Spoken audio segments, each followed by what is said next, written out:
Attention. Attention. The UK is currently under attack from nuclear weapons. You have approximately 4 minutes to find shelter. Communications have been severely disrupted. The number of casualties and the extent of the damage are not yet known. Stay tuned to this channel, stay calm, and stay indoors.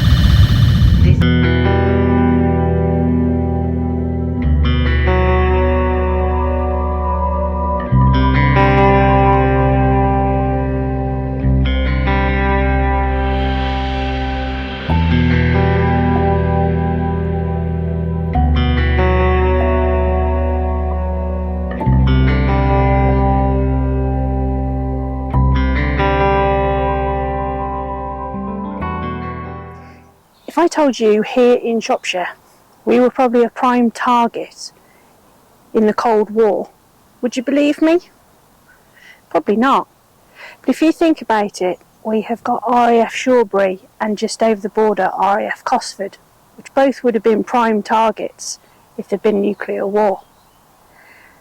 And what if I told you that dotted around the county and even around the country there are underground bunkers that could have foretold us where and when a nuclear bomb could be dropped and where that fallout would affect.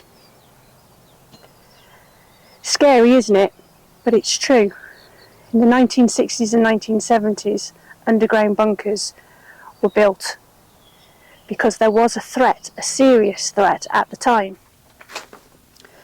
The Royal Observer Corps, ROC, was a civil defence organisation intended for the visual detection, identification, tracking and reporting of aircraft over Great Britain.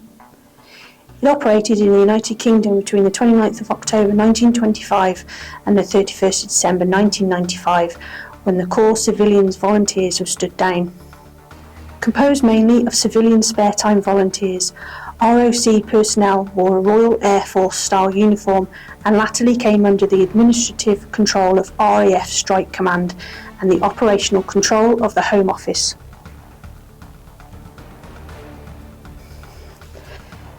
Civilian volunteers were trained and administered by professional full-time officers under the command of the Commandant Royal Observer Corps, latterly a serving RAF Air Commodore. In 1925, following a Defence Committee initiative undertaken the previous year, the formation of an RAF command concerning the air defence of Great Britain led to the provision of a raid reporting system, itself delegated to a subcommittee consisting of representatives from the Air Ministry, Home Office and the General Post Office. This raid reporting system was to provide for the visual detection, identification, tracking and reporting of aircraft over Great Britain and was eventually to become known as the Observer Corps. The Observer Corps was subsequently awarded the title Royal by His Majesty King George VI in April 1941 in recognition of service carried out by Observer Corps personnel during the Battle of Britain. With the advent of the Cold War, the ROC continued in its primary role of aircraft recognition and reporting, and in 1955 was allocated the additional task of detecting and reporting nuclear explosions and associated fallout. By 1965, thanks to advances in radar technology, most roles and responsibilities relating to aircraft had been withdrawn, and the ROC assumed the role of field force for the United Kingdom warning and monitoring organisation, a role which the ROC continued until the early 1990s and the cessation of the Cold War. To enable the ROC to operate in a nuclear environment, changes were necessary to both sentries and posts in order to provide protection against blast effects and radiation from nuclear bursts. It would also now be necessary for control centres and observation posts to be occupied for a period of between 7 and 21 days following any nuclear event. Between 1958 and 1968, a countrywide building programme resulted in a network of 1,563 underground monitoring posts, approximately 8 miles apart, distributed throughout England, Scotland, Wales and Northern Ireland at an estimated cost of almost £5,000 each. The posts were excavated to a depth of 25 feet. A monocoque reinforced concrete building was cast and bitumen tanked or waterproofed before the whole structure was covered by a compacted soil mound.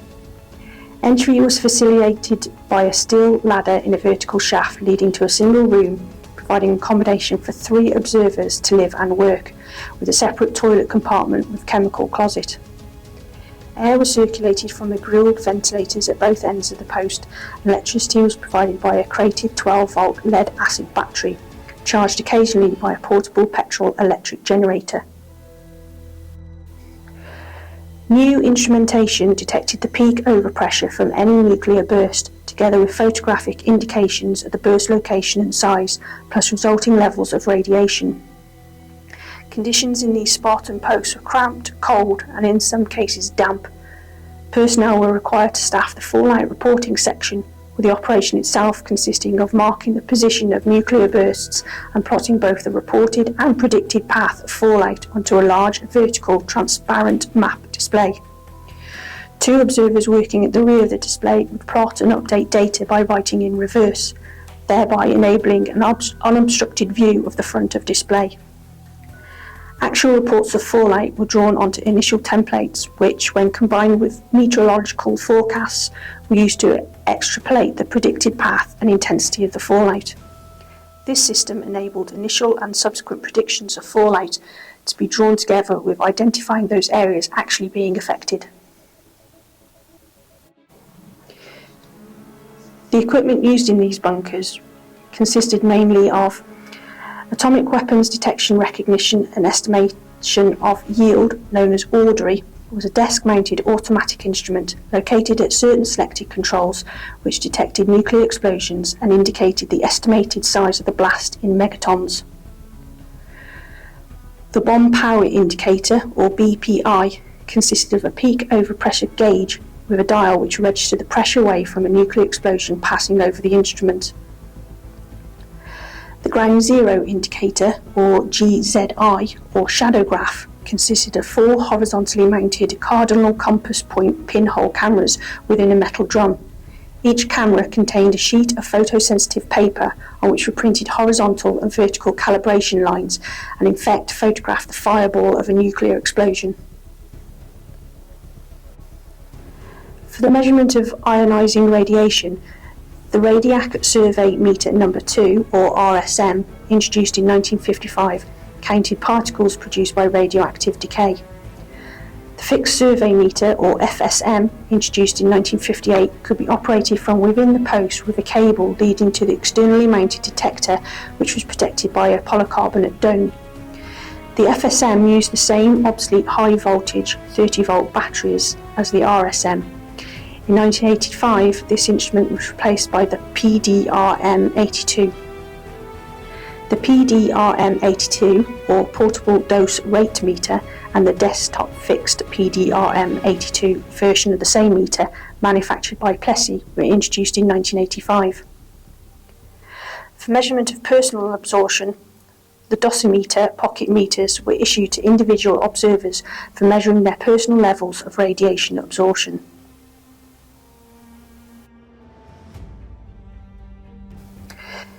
Initially, communications between posts and controls were made using former Army issue head and breast communication sets via above-ground telephone lines, these being manually switched by telephone engineers prior to use. Army head and breast sets were replaced in 1964 by metal-housed tele-talk units, which only permitted one-way communications when the push-to-talk switch was depressed.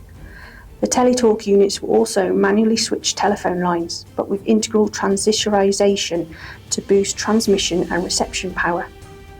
In 1981, a new design of teletalk was introduced by British Telecom, together with underground, permanently wired landline connections that were hardened against the effects of electromagnetic pulse from nuclear bursts. Posts were organised in clusters of 3, 4 or 5 posts, with a single post in each cluster designated as the master post.